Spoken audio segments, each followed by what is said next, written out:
Oh, I turn it up. Wow, look at that. you can see all my spots. When did you get it? I've had it in my drawer for ages. I just forgot about it. We just had to pull it out. But to be fair, if I turn it off, Yeah. it's dark. It looks good though. It is 8 p.m, but it's dark. Yeah. Like, it's pitch black now. What a sad time. Summer's over. What a sad time. Summer's Yeah, I fully think that over. it's going to be dark by like 7 now here. That's so depressing. Sad. Positive. How you doing? How's your week been? PMA. I mean, it's Monday, so pretty good. Pretty good so far. Yeah, I can't really remember. Oh no, but I had a wedding this weekend. Another wedding. I feel like I've said that every time I've come on the podcast. You always have another. a wedding. I've had another wedding this weekend. I did park run in Wales, which was good. Some very How Welsh far away is people Wales there. for you? This part of Wales was like 2 hours, but it was like right on like the Wales kind of border. So And Wales is like kind of another country. Oh god. Did you see the comments that you got on the last? Yeah, I did. And I'm not afraid. Americans don't know anything. I'm To be just fair, owning it. In your defense, like if This you, is like a common thing if to be you ask confused me by. like where the states are in America, like I know some of them, but I don't know all of them. So, But this is also just like kind of a contentious thing, right? Wales wanting independence and yeah, I feel like like that, like Wales, England, Scotland. There's like an element of like patriotism between their own independent. Like Scotland obviously wanted. I don't even know. I don't. To be honest, I actually don't know the political stance at this point. But they are separate I watched countries. The Crown. I watched. They just come under different... the United. They just come under the United Kingdom. But they are yes, different I knew countries, that. yeah. I knew that. I guess, is there like a, and I have a friend who's Welsh, and I didn't really know that like you could speak Welsh. Oh, that it there's was that. a completely different it's language. Yeah. Some of the words are crazy. Yeah, You'll be driving in Wales and you'll look at the sign and it will just be like gibberish. Yeah, is the best way to describe it. Well, that's fun. That's fun. You'll have to take me to Wales when I inevitably do come to London. It's pretty cold and wet and full of sheep. That sounds great. I love it. What have you done this week or the last weekend? What did I do? We went hiking on Saturday. That was lovely. Got to see some friends of ours outside of Philly. When you go hiking in New York, where do you actually go? Yeah, we go to Philadelphia. Do you know where that is? I'm going to say yes. Just sorry. I'm going to quick little Google. Yeah, this is a geography lesson for both of us. So Philadelphia. Isn't that in West Philadelphia, born and raised? Exactly. Yeah. So this was outside of Philadelphia. It's like an hour and a half drive outside of the city. It was lovely. It was a really good hike. Got to visit some of the like river towns along the Delaware River. And then yesterday we had our live workout for Pridefit. Nice. Did you run it or did you just? I ran it, and everyone had a really lovely time. It's great. Well done. I'm very proud of you. Thanks. You know what was interesting about it was this was the first time that people in the beginner intermediate class were starting to take their shirts off.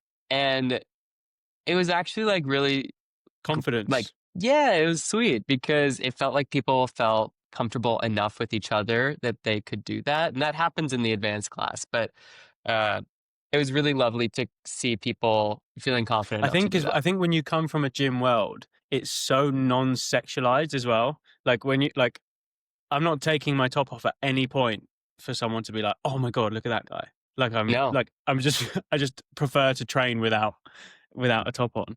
But and that's the other thing that like it's not like the validation isn't great, but also when you look at how much we sweat when we work out, I just don't want my shirt to be completely sopping wet. My brother came. Workout. I did a workout with my brother the other week because he came up. And he was like, "Oh, your shirt's off again." And I took it off like before I even started the workout. I was like, to be honest, I've done so many bloody wash loads this week. Exactly. I don't have to do another one. It also does, I think, keep your gym clothes nicer for longer. Yeah, less smelly. Yeah, so it's good. Anyway, should we jump into our first segment in the gay news? I was thinking that you should do the intro this week. Oh my god, that's a lot of pressure. It is a lot of pressure. I'm very experienced now, so. Okay. But it changes things up a bit. I hope you have to do it like 3 times. No, I have to do it down here. You could sing it. Oh, what? Do you want me to do a beat? No, this is horrible. Okay, are you ready? Or are you going to keep on interrupting me? No, I'm done. I'm ready. There's always a little. It's like a millennial pause. Welcome to the Out of Bounds podcast with Jake and Sam, where we talk about all things gay, sport, and culture. Thanks for listening, y'all, and welcome back. It's not the same. I know that. That's why I always have you do it. I just wanted to It's see not what the you. same. I just wanted to put you under pressure and see. I'm how gonna you listen to responded. it, and I'm gonna be like, "Oh, Sam, can you like calm the fuck down? Like, welcome to the Out of Bounds podcast." We can always just edit last week and put mine in. No, we're using mine now. You made me do Okay, it, and okay, I. Yeah, let's go. Okay, let's the go gay into the news. gay news. Have you watched any athletics? Yeah, there have been some good races. Your boy Seamus raced today. I texted him, or I like messaged him on Instagram saying good job. I don't think he didn't qualify, but he looked good. Yeah. And he did his Yeah. on the world stage. So the World Track and Field Championships happened in Tokyo this weekend. So there have been a lot of races that have been fun to watch. And Outsports did kind of a documentation of 13 of the LGBTQ athletes who are going to be competing this weekend. So that was really fun to read about. 13 feels like a good number, a good chunk of athletes. You say that, but I also thought there'd be more. I thought there'd be more female athletes in particular. For sure. But I guess that's not an extensive list, though, is it? There'll definitely be more. Yeah, the article did say that they try and be really careful about not outing anyone. Yeah, right? yeah. And then there are some athletes who are publicly out who have asked to not be on the list just because they don't want that kind of press right now. So probably there are more. I think there will be, for sure. But so Ramsey Angela in the 4x4, Seamus, our boy, in the 400-meter hurdles, Nico Young. Did you watch his finish? Yeah, I think 5th or 6th. I think 5th. 5th, yeah. First American. And the end of that race was wild. I actually, the first time I watched it, I watched the French announcers do it, and they were getting so hyped. Yeah, they're I screaming. Like, it's just... What's his name? Fun. It's Gressier, isn't it? I think that's how you pronounce it. Gressier. He's the announcer? No, the athlete, the one that won. Oh, yeah. Gressier. Yeah, he's fast. He's been around for a long time. Like since I've watched athletics, he's always been there or thereabouts. I guess I didn't know this about the 10K because I haven't really been that interested in it until I started watching for Nico. Were you surprised that the pack was completely together, like all the way until the end? No, or is that just how the 10K is? Championship racing's so different. Like it's so tactical and so and all of those guys are at such a level that it literally comes down to because no one wants to commit. So it's all very tactical, I'll lead. But then at the same time, it looks as if they're jogging. They still ran 28, 29 minutes, but they looked so comfortable and just like they were chilling. But for them, that was a relatively comfortable race. But I also think that they're probably a little bit scared because of the humidity out in Tokyo is insane. So they're probably well, if someone takes it on, then fine. But if not, I'm just going to back my kick and push on to the end. But the negative thing with that is it gives everyone an opportunity to be in the race. Yeah. Whereas if you're the best, it's all about the kick at the end. Yeah. So it's where I feel Nikki is so successful is because they always stay in the pack and then have an incredible kick. Be interested. That's the Wednesday night, the 1500 final, I think. Yeah. The males is anyway. I'm not sure about the. But just to go back to the 10K, I think that the thing that is so crazy to me is that when you take a snapshot of the last 100 meters or when the first person crosses the finish line, the differential between the first and last place person is almost less than a 400. If you look at a 400-meter race, you should see the marathon. The marathon's photo finish was closer than the 100 meters photo finish. That's so crazy. Oh wait, for the men, right? For the marathon, for the men's marathon. Yeah, I saw that. That was wild. Photo finish was closer in time, 0.3, than the 100 meters final, 0.5, which is, I think it was something like that. Do you follow Noah Lyles at all? What do you think It's about hard Noah? not to really. Like I'm Yeah, very much within that kind of like athletics running space. Like I'll watch all the Diamond Leagues and stay yeah, up to date with all of it. So it's hard not to because he just gets so much press. One, yeah. because at one point in time he was the fastest. I mean, he's better over 200. But yeah, he's active, isn't he? He's not the most liked as far as I can gather I mean, on the he's not my circuit. favorite runner. Definitely not. He's kind of one of those athletes that you wonder if the confidence that he has about him ends up being a detriment because it's so put on. And then you kind of talk yourself into being the best without having the hard work to back it up. You I know, think it gives other people more of another reason to run well. Like because they're those so guys, pissed at him like for being annoying. yeah. Yeah. Like the guy that won it when he ran in the semi-finals ran and went shh and then obviously won in the final. Yeah. Yeah. But yeah, I think it's good though. I really think it's important to have those characters within sports. Otherwise, it is pretty boring. Like Bolt did it in a way that wasn't like arrogant. I don't think it was Yeah. very much like play to the crowd, and it wasn't about putting other people down. It was Yeah. about bringing himself up more than anything else. I think he's like the perfect person that's ever done it in like the world of athletics in particular, of just being like loved by everyone.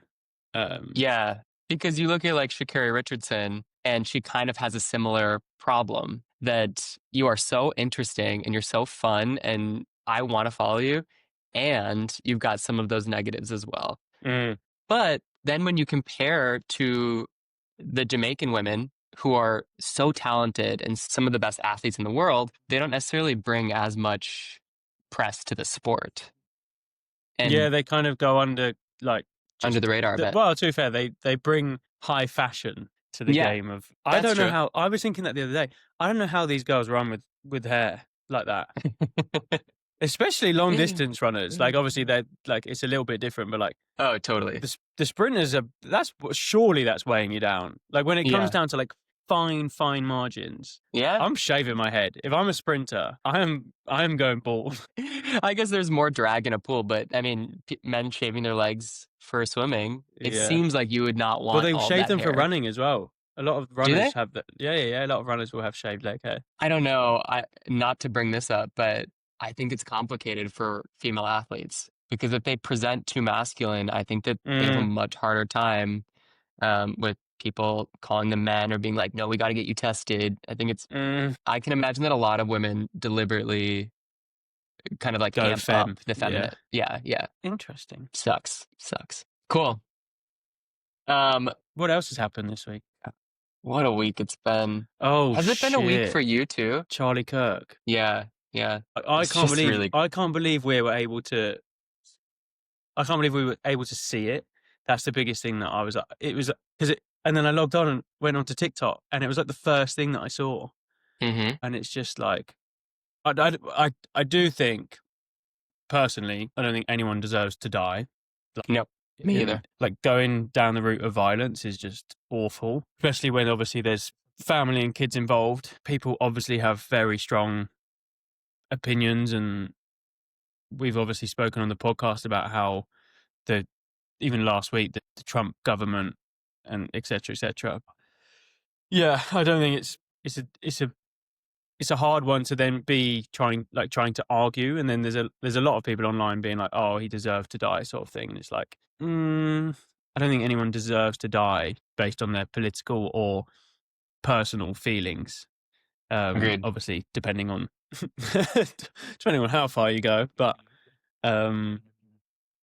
yeah, me and Paul actually had an argument about so apparently, or we read an article, it was like the father turned in the person who did the shooting, and I asked Paul the question. I was like, "Would you turn me in?" And I said, "Like, if you knew that if I did it, or like, Uh-huh. I think I used that because it was quite contextual. But like, I was like, if I committed a crime, and it was like maybe like there was a bit more reason for me to do it potentially. Would you turn me in?" And he said, "Yeah." And I was fuming. I was like, "What? You like actually mad?" Well, not fuming, but I was a bit like that. We have really not really different, but like that's probably like one thing where like morally, I guess we're a little. He's like very like more like like morally aligned in that sense. Whereas like, Yeah. I don't know, I just feel like if that was my family or someone like Paul, for example, and they were like, don't turn me in, I don't think I could do it. I think I'd help them to cover it up, even if it meant that I would then get arrested. Be implicated. I think it's complicated to talk about because nothing's black and white. You know, it's so situational.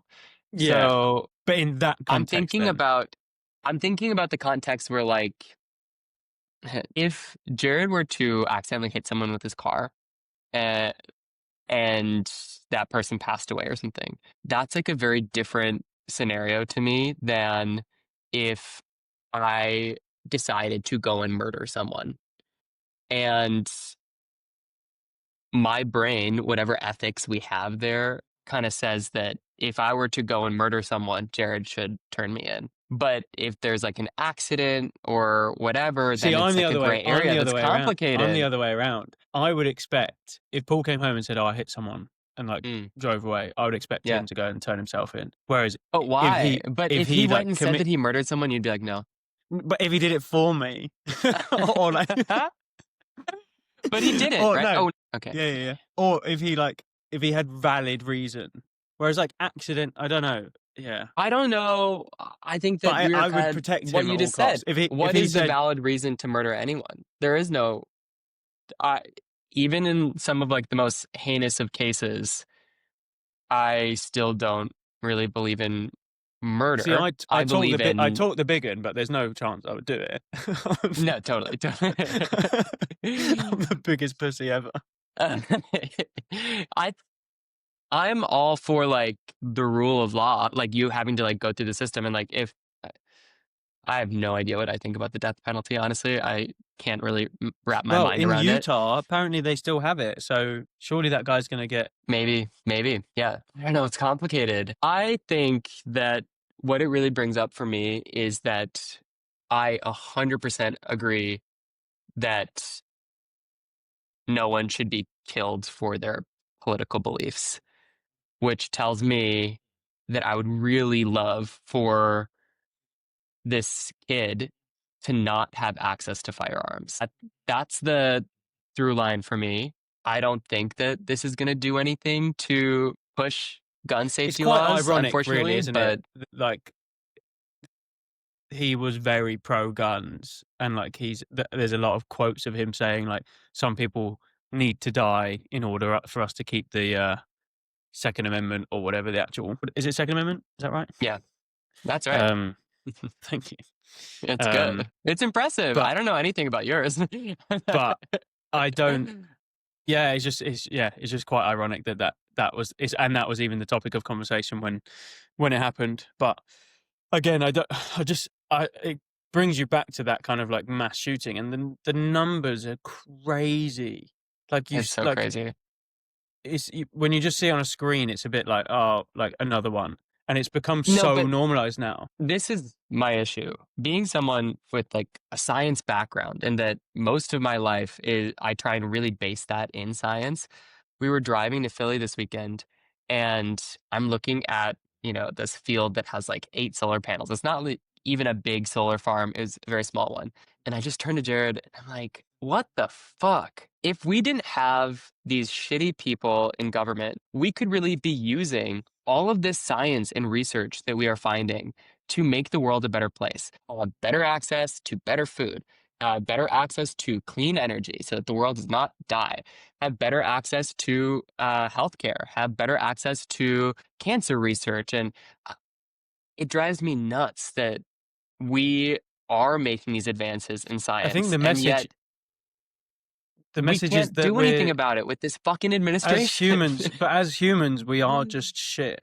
Like, if you put us again and we did all of this all over again, the same outcome would happen. I thought about it the other day, and it's like, we've had so much freedom, and all we used to do was wake up, hunt, eat, shag, sleep. And we've created this world where we go and sit at laptops for 8 hours, 9 hours, 10 hours a day. I'm just like, what are we doing, people? I know. Like, how is this the life that we've created for ourselves? That this is now it. And you now wake up, don't hunt, You go and buy food.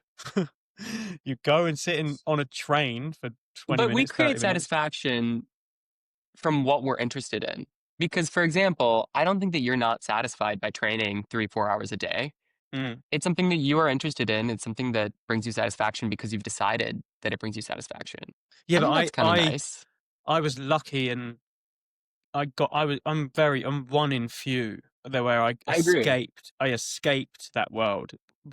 Before I was working the same. I was going to work, driving 40 minutes, working 8 hours, making phone calls every day, trying to sell light bulbs. And I was lucky that I had some sort of break, in the sense that I started speaking about coming out as gay whilst playing football. Wasn't Yeah. even that good at football in comparison. Just got lucky. Like, Yeah. I do think it's very much this like pit of like, if you can't get out of it, what can you do? Unless you're a fucking nepo baby and you got a fuckload of money. And that's why I love entrepreneurship. I didn't even know it was an option, and that's not to say that entrepreneurship is easy. It's not to say that it's less hours that you're working every day, but at least you get to dictate the direction so that you can find that life satisfaction. And it's not just doing work for other people, work that you may not care very much about. Did you know that entrepreneurship, like making BTND, was even an option for you when you were growing up? Like, did you have anyone in your No, life but who was like, yeah, make a business? I also think it comes from a place of privilege as well. Like, I wouldn't have created it if I didn't have the Totally. profile that I had, and also had Yep. some form of financial stability behind me. So it's Yeah, like 100%. anyone who's like a self-made millionaire, guarantee you 1%, probably less, had like some form of financial support behind them to help them Definitely. get to that place. Because you can't. Like, I was thinking about it the other day. Like, Paul's niece came over, and she wants to go. She went to Australia on like a gap year type thing, and she came back, and she's now working to save up some money. Her parents are divorced, so she relies heavily on her mum, who has 2 daughters. She then wants to do a Pilates course to then earn money. The Pilates course is $2,000. Yeah. And it's like, if without a leg up from someone, how are you doing it now? Like, Well, other than not to going and mention just that, working and living at home till you're 27, 28, 29, 30. Like, that's the reality of what I think, like, where we're at, isn't it? yeah. And then you look at the Pilates instructor, feels like that is their way out until they get sucked back into the cycle of teaching 30 hours of Well, unless you've Pilates got every your own week and you can't get studio, out of it again. Exactly. you're working 40 plus hours, and 40 hours Yeah. of one-to-one Pilates is fucking hard, to tell you that No, much. horrible. It sucks. It eats away at you for sure. So yeah, I feel like I'm very negative today. Come on, Dave. No. But yeah, I know. I feel like back to Charlie Kirk. I feel very blessed that I'm in the position that I am. But I do feel like I don't know what more we can do, but I feel like we've just kind of created this fucked up society where you're pretty trapped in a world unless you get a leg up from somewhere. You got to create your own luck for sure, but you've got to be in a privileged position to be able to create your own luck, in my opinion. Definitely.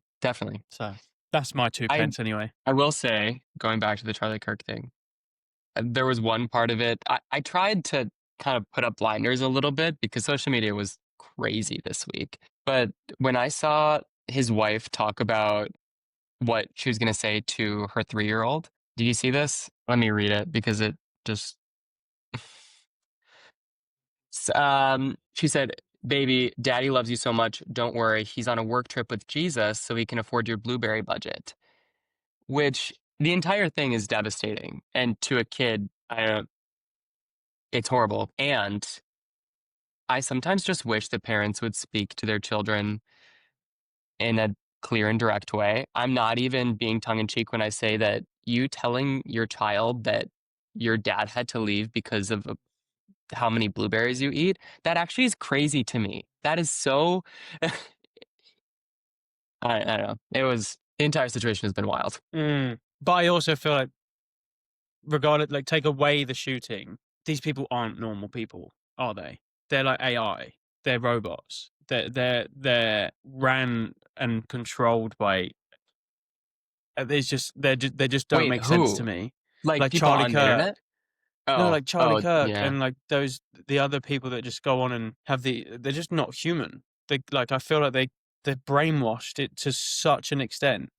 Yes. It's just like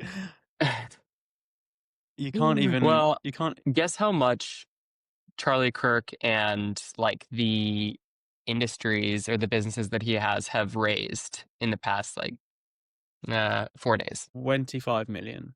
The 4 funds that were set up to provide for Charlie Kirk's wife Erica and their 2 kids have raised over $7.6 million so far. Yeah. Well, we've just had a load of. We've got in the UK. We have people putting up. So in America, it's a little bit different. If you raise a flag, it's very like patriotic. In the UK, if you raise a English flag, it means you're racist. Like, really? Yeah, it's like this. Like, it means Brexit basically. Like, it became. I think it became, and it was very much used by the National Front, which is like Tommy Robinson, and it's not necessarily racist in essence, but it is like and we now have people like we have what's called like roundabouts, which is like how you drive if there's like a 3-way coming together rather than a stop sign. You have a roundabout and you give way to the left, and there's like a little white or quite big white thing in the middle. People are drawing like Union Jacks on that, and they're hanging flags up all over the streets and stuff. So, and there was just a massive parade. Is it parade? That's quite camp, isn't it? Riot. Yeah. Peaceful protest. Sure. Yeah. I think it must have been in London this week. But yeah, that's getting pretty spicy over in the UK at the moment in terms of like I don't necessarily know if it's like a race war like thing, but like I guess because I'm so like not I'm so not in tune with that, like what's going on. I just see it on the news or see it on like Twitter or TikTok or whatever. But yeah, it's definitely a thing, and it's quite ironic because like the majority of the people that walk down the streets holding the flags and stuff are walking down with like a beer in their hand, 3 teeth, like, and they're like, oh, these immigrants coming in and taking our jobs and things like that, blah blah blah blah blah. But that's the thing. I mean, Charlie Kirk's net worth was like $12 million, and he's speaking to people, and his followers are people who are well below. So I don't know. Let's stop talking about Charlie Kirk. I'm over it. I'm ready for this part of our history to be done. Let's go to a different section because let's do a kink of the week because that's fun. Okay. Yeah. You've put one in. Yeah, and I've also put one in. I think they're both good, so I'm okay with either. Maybe we could talk about both. Or should we wait? Do we want? Well, I think what if we run out of kinks? There's no way we'll run out of kinks. There's millions. Let's do yours this week, and then we'll go into mine next week. Yeah.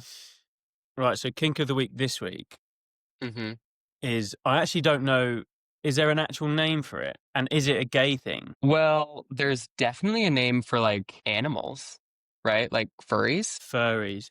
Is that the name? I always thought it was puppies. You put in puppy suits, which I think is specific. I don't think it's, because they're not very furry. I don't think that is the same thing. Furries, kink. As you figure this out, when I was looking at my kink this week, I found that was an interesting quote. According to research conducted by the Kinsey Institute, more people have become interested in kink since the pandemic began, like kink as a whole. The study found that 73% of people who reported changes to their sex lives said that they were more interested in bringing kink into the bedroom. 52% of couples surveyed said that they had tried at least one new sexual experience since the start of the pandemic. So that's a positive for the pandemic, I think. Go pandemic for kinks. Go pandemic. Yeah, we're pro kinks on this podcast. We are pro kinks. This one, however, I can't. Wait, this is interesting. Okay, tell me why. Wait, explain it a little bit. Why did this even come up? How did you find it? Well, I asked Paul and said, Paul, what should I do for kink of the week this week? This is always really incriminating for Paul. And he said, and he gave a few, and then this one was like, I was like, oh, that's quite a fun, interesting one. I've seen this one on Twitter quite a bit. So have you been to much like Pride events? That's that's the only time I ever see them is like, and we were like, we got to Pride Nottingham and we were stood next to like the puppies, and there was quite a lot of like allies with us and some kids. And they were like, should we move down a little bit? I was like, yeah. Were they like, were they like barking? Not really. Maybe like a few little gurrs. They normally wear like a harness, right? Like a dog would, and then they wear a puppy mask. Yeah, like some of it's like full animal suit though. But that's a furry, I think. Yeah, furry, yeah. But it's very dog-like, isn't it? Yeah. I think that we need to look up, or we need to ask people the difference, if there is a difference between pup play and furries. I think there is. I don't find it not attractive. I don't know what that's about. You do find it. You like it. You look like a dog. You look like you could wear like. Apparently, I look like everything. So Mormon. you look like a Mormon. No, but you look like a dog. You look like you could be one of the people that stood dressed as a puppy. Do you dress up as a puppy? Can you tell? I've never dressed up like a puppy, but I'm not counting it out. I'm on a quest to be more sexually open. No way. Next time there's going to be like a little puppy hat on the side. Yeah, it doesn't do. Nah. Doesn't do anything for you. No, I'm a bit anti it, to be honest. I would say out of the kinks that we've done, this is the one that I'm most interested in. About doing? I'm not opposed to this. I think that it doesn't have anything to do with pain, and I like that. I don't like pain. I'm like... A lot of people are really interested in pain in the bedroom, and I'm like, nope, it's not for me. Like, I just want to dress up as a dog and bounce around. Pain cave in the gym, absolutely. Like, I will go into so much pain. I don't like it, like, inflicted upon me. Does Jared know that you want to dress up like a dog? No, but I'll tell him. No shame. No shame around kinks. But I think it's a good thing that people are trying out kinks. I think it's interesting. Maybe we should try it and then feedback. Okay. I just can't. I just can't. You said it, but now you're not going to commit. No, I have a question. Just as a kink. I wasn't gonna get into this today, but I actually do think that it applies to health quite a bit, and so I want to bring it up because I'm interested in what you think. I used to think that people being against porn was stupid. I was like, you're being a prude, you're being not super sexually free, and I think you need to get over that. Like, porn sometimes is great. And I still am pretty much of that mindset. But I also have been wondering more recently about, I forgot, this is the reason why this came up, and I think that you'll find this very interesting. I was added to this group chat on Instagram with like 200 people on it. No idea who added me. And in this group chat, all of these 200 people send like 50 dick pics a day. And they are giant, perfect looking dicks with perfect bodies.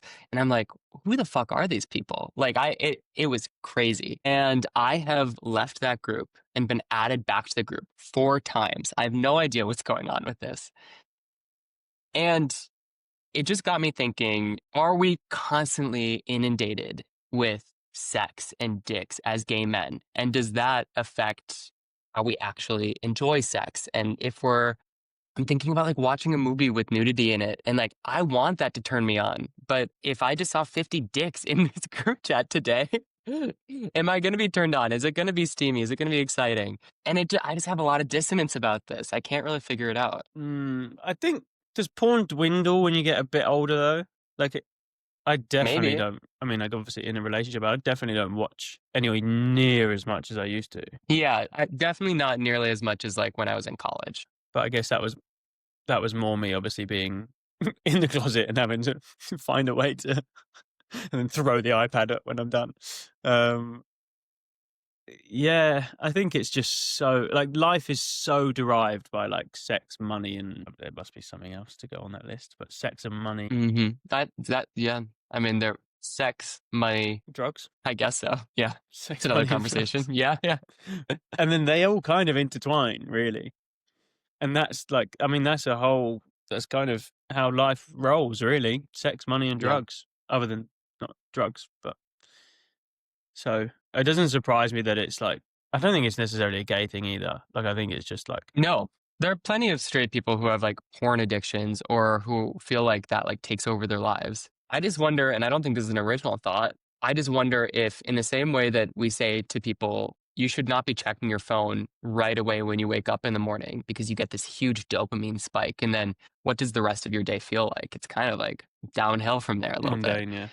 And I wonder if being super sexually open and, seeing dicks all over your Twitter timeline all the time, or in my case, seeing 50 dicks a day in this group chat, if that is kind of... Can you ever have too many dicks? I think that I agree with you. It's not like I don't enjoy that. It's not like I don't like seeing it, but I don't know. I think that when I take a step back and I'm like, Sam, be an adult for a second, think about what is actually going to make you feel good long term, not in this like immediate, then absolutely I can have too many dicks, Just don't think about it. Just exactly. That just stop thinking works. deep about it. Just embrace the penises.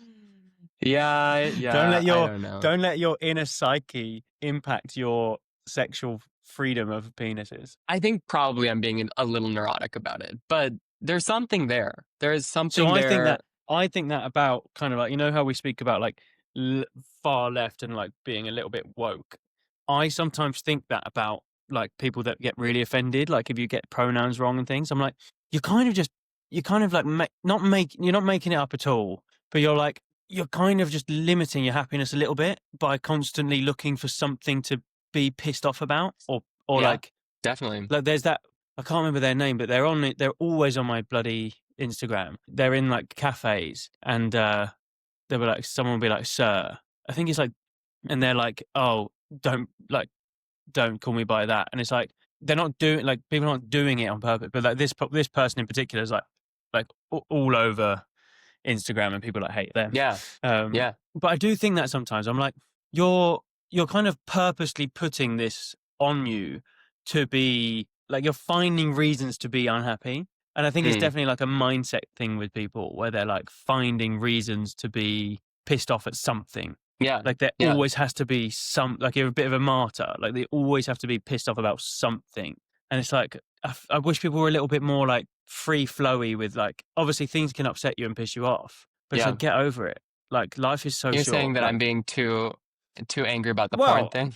A little bit, I guess, but not in like Sure. I think it's one of those where it's like, yeah, you could overthink it, but is it having a massive detriment? Are you still having sex? Are you still healthy, fit, functioning? Like, I think I disagree with you. Now that I'm thinking about this through, I don't think I'm overreacting about this, because when I look at the gay people in my life who are having like constant sex and, feel like they don't feel satisfied in their relationships, I do think this is a problem that like quite a few queer people have. And I thought that like it wasn't a big problem for me. And maybe in the grand scheme of things, it's not, but it is a problem. If it feels like it's something that I have to like chat out with you or with my friends or, like. Yeah, I'm not saying that you can't have the conversations and like dissect and be like, and analyze it. I'm just saying I'm more reverting to like different scenarios where I say like, don't let it upset you so much that it's like you're choosing for it to upset you. Like I think it's like, I do think something like that, I think it's good and healthy to be able to be like, is this an impact? Is this not an impact? And we then like go over it and be like, oh, actually, and then you speak to Jared about it and be like, oh, do you think this, and do you think it's impacting our sex life? Or like if you notice like a change in your like sexual relationship with your partner, for example, and it's like, why is that? Is it just because we've been together for 5 years, or is it because other external factors, or is it because of stress at work, or is it because of totally, like there's so many factors that come into play when it comes down to sex, essentially, of like what is the reason as to why I might not be enjoying this time as much as last time, or no, it's a good reminder of not taking anything too seriously. Nothing is black and white ever. So saying, oh, this makes me feel uncomfortable, so I'm just going to give up porn forever. Feels very different than just kind of saying, I recognize that when I see a lot of porn, or when I have these experiences of like having dicks all over my time, like that, like it makes me not as excited for sex. And that sucks, Yeah. No, I feel you though. I do understand that. Like, I think it's very much a thing. Less penises on our For You page, please. All right, should we go into our next segment? Yeah, what you got? You want to do Coach Me Daddy? Yeah, I do. What do you want to take on this week? Well, there's 2 highlighted. We haven't done those, have we? Ooh, yeah. Yeah, they're good. IF. Intermittent fasting. I'm not a Where fan. are you at with that? I'm not a fan. Yeah, I'm not a fan either. There is actually research around it in terms of, I actually don't know 100%, but I think, I'm not going to say it because it's going to be wrong, but I'm not a fan personally because I think that you got to, I think it creates a negative relationship with food and a negative relationship with exercise.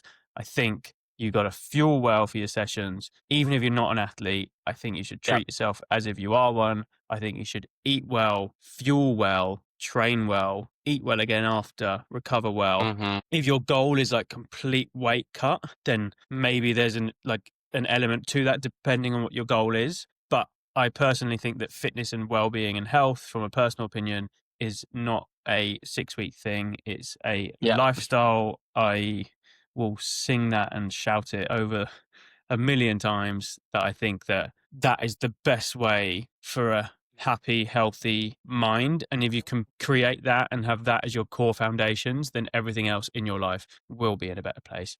Mic drop. What? Yeah, I mean, that was why I wanted us to do the podcast together, because I feel like we're very aligned on sustainable health, not something that you're going to do for the next 30 days, but something you're going to do for the next 3 years or 10 years, whatever. Intermittent fasting, to me, there is research to show that statistically you eat less calories when you have a shorter feeding window.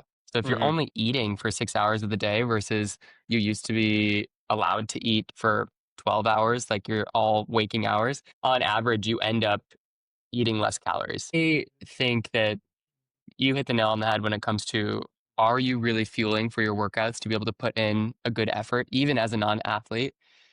And I also would look at it from the perspective of, when you restrict your eating window for so long that you are absolutely starving by the time that you get to that eating window, what is the likelihood of you following the plan once you get there? Because for me, when I get to be that hungry, that's when I'm like, I'm going to Shake Shack. I'm eating 3,000 calories. You know, I'm also, eating whatever not even, the but fuck like, I can find. Let's be honest. You'll walk past something in your office or at home, and you'll be like, "Oh, I'll have that," and then you've had it, but you're still thinking, "Oh, I'm actually intermittent fasting."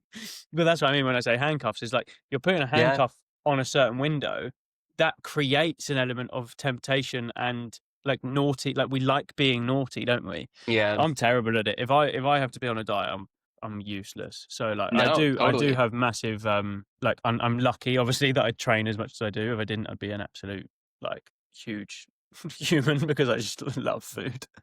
I will say the only thing about intermittent fasting that I do kind of like is that this is so person to person, but having some kind of guardrails on yourself so that you don't eat during your kind of like quote unquote problem times, that's helpful. You know, you saying that you're not going to eat after you've had dinner, I don't think that's a bad thing for a lot of people, because that tends to be such a hard time to not kind of have this mindless eating happening. But does that mean that you need to necessarily go all the way until lunchtime for the next day and do fasted cardio? No, absolutely not. Stupid. Not for me. Not for me. Not for me, mate. Not for me, mate. The second one is kind of similar. Not similar, but opinion-wise. Okay, wait. So second one, we got a question about Ozempic. What do you think? The jabbies. The jabbies.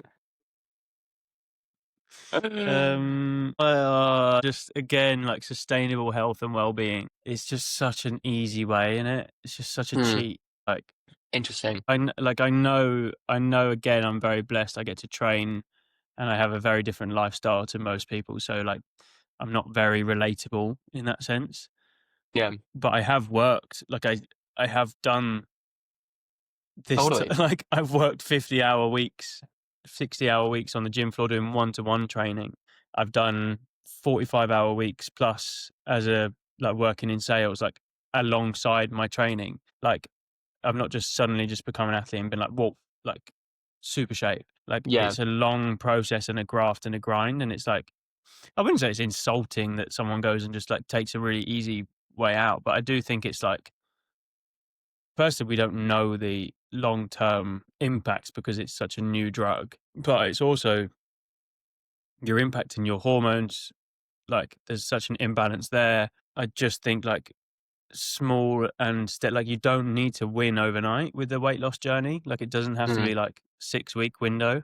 Like it, as I said, it's like a longer term process where it's like, if anything, it's more rewarding. Like you're really having to dedicate and put time and effort and hours into going to the gym. And not only that, just because you lose weight, it doesn't mean that you're going to limit like weakening of your bones and things like that as Yeah. you get older. Like strength training is so key to like longevity and health and well-being, that it's like, just because you take these quick win and options doesn't mean you're going to have a long sustained period of health and well-being. You're just looking for those quick wins, and they'll come and then they'll just go again. So that's where I'm at But again I with it. think that's kind of like the misconception of it, right? That we think about people taking Ozempic to get these quick wins. And of course, there are people who take Ozempic for the quote unquote wrong reasons, because uh, I'll go on record and say that there are wrong reasons to do it.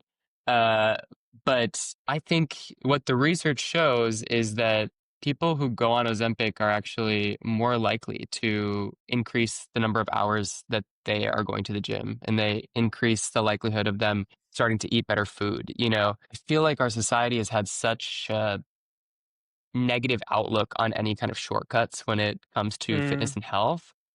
And as much as I agree with you, you've put in so much hard work. I've put in so much hard work. I've spent so many hours at the gym wanting to compete in sport, basically. And we're still in a huge place of privilege of our bodies cooperating with the work that we're putting into, and not having other factors like having to take care of family members or having to provide for our families or not having, I think it's a challenging thing, because to me, Ozempic is like the best medication of the past 100 years. Is truly so important, especially when you look at people who are like 50 plus. When you look at people who are a little bit younger, I think it's a little bit of a different conversation. But when I look at people like my parents' age, people who have tried for years to lose weight and where they just have not been able to keep it off for a bunch of different reasons, it's like this one jab decreases your risk of so many different chronic diseases, which I think is pretty amazing. mm.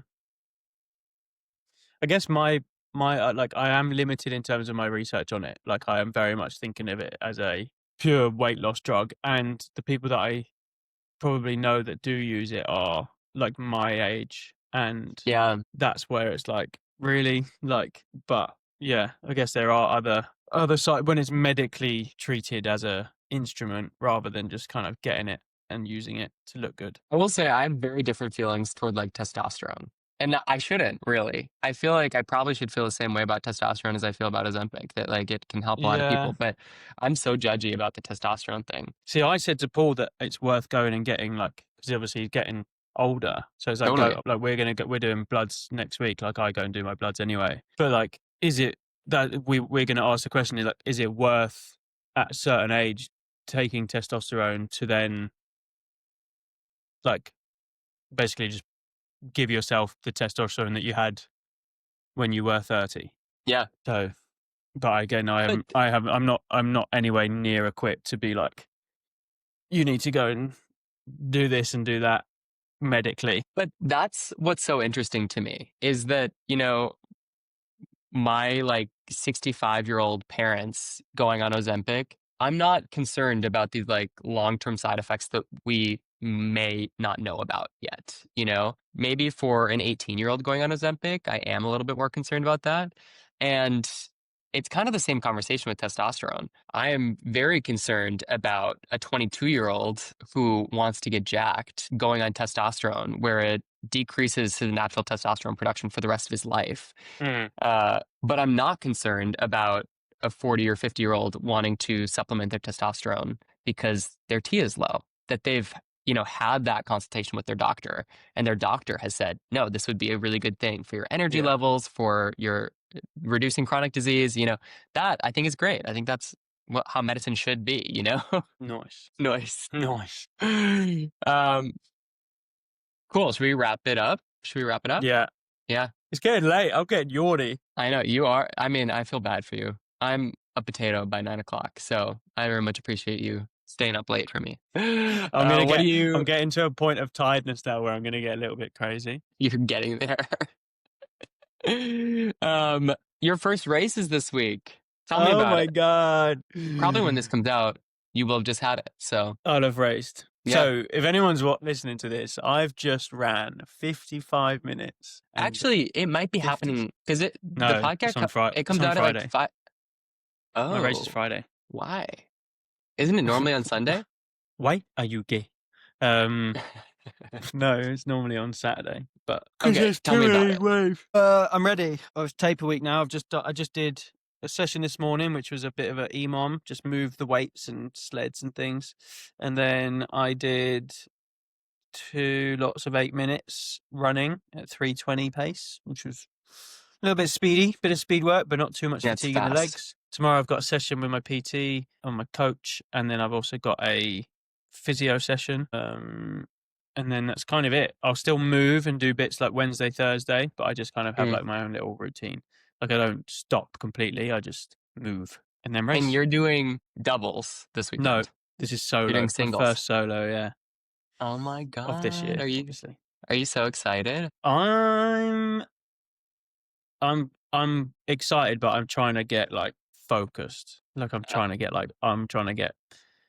this could be the point in which I murder someone and Paul has to cover it up. Kind of.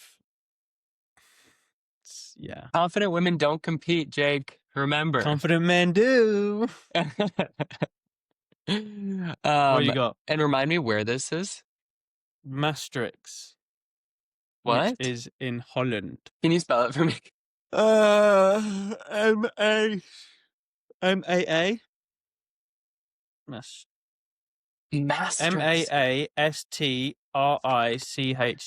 Maastricht. Okay, I would like to go here. Yeah? It looks pretty. Fly over. It seems like a random place to have it. It's also not easy to get to. I have to fly to Dusseldorf and then drive. And why wouldn't it just be in Amsterdam? They have one in Amsterdam. This is just the one that's 2 weeks before Hamburg, which is the first major. So everyone's going here. And you wanted to kind of shake your legs out before then? Oh, I just want to see if I can get a fast enough time. If I run 55 minutes, then I'll qualify for Worlds. For Automatically. For Elite 15. Okay. But I'm in the doubles. Yeah. Just not the solos. You were able to use your time from last year to get into doubles for that? It's 365. And who is your doubles partner? Does it have to stay the same? It's Alan Bloch. Oh, that's right. Yep. Alan Bloy. That's fun. Okay, cool. That's exciting. I can't wait What have you got to on? hear all about it. Well, Jared is away this week. He's in Toronto doing an acting intensive. So I was like, Hey, come to Maastricht. No, I'm going to Disney with my sister and her 2 kids. So. Which one's that? It's in Florida. It's Disney World. Oh, that one. Yeah. Oh, the big one. The big I one. want to go to Disney World. I don't think that I'm really a Disney person. No, not like the Disney part, but like the Orlando bit, like the roller coasters. I don't think we're going to do any roller coasters because they're like 5 and 3. I'll just leave So them. we're going to Magic Kingdom and Epcot. Yeah, I wouldn't want to do. Yeah, I'm not that bothered by that. I wouldn't do Disney with like a 5 and a 3-year-old. Go with like. See, I feel like I fast haven't pass had for everything. I have zero desire to be at Disney for like the ride component of it. I just feel like I've not had a chance to really do like the uncle thing with these niece and nephew. So nice. it's I think it'll be nice to be there for a couple of days. And it'll be good to see my sister and my mom. So it's great. Yeah, family time is important. Yeah, but I hurt my foot. I've been changing the way that Yeah, fuck them off then. Well, I feel like we're going to have a lot of walking, and I'm trying to not walk as much, but that's impossible in New York City. Oh, no, that's I shouldn't say this. You should get crutches and then get fast pass for everything. Yeah, I kind of need that. I was trying to change the way that my foot was striking because I pronate a little bit, and I did it too much on one of my runs, and now like my stabilizer muscles are super. Do you think you'll get unhappy with me. recognized in Disneyland? I don't know. There are a lot of gays there. There's an Instagram account gays. called Daddies of Disney Daddies or Daddies of Disney. Mm-hmm. So who's to say? Okay, we have to hop on off. that note, You're gonna fall asleep on camera, so okay. oh! Thanks for listening, y'all. Make sure to subscribe to our YouTube channel. It's going great over there. It's a party. Make sure you comment and get some like engagement. Maybe even just slag Yeah, us off so exactly. someone then defends us. Yeah, exactly. That's good too. Okay. I'll talk to you soon. Good luck this Bye. weekend. Thank you. Bye.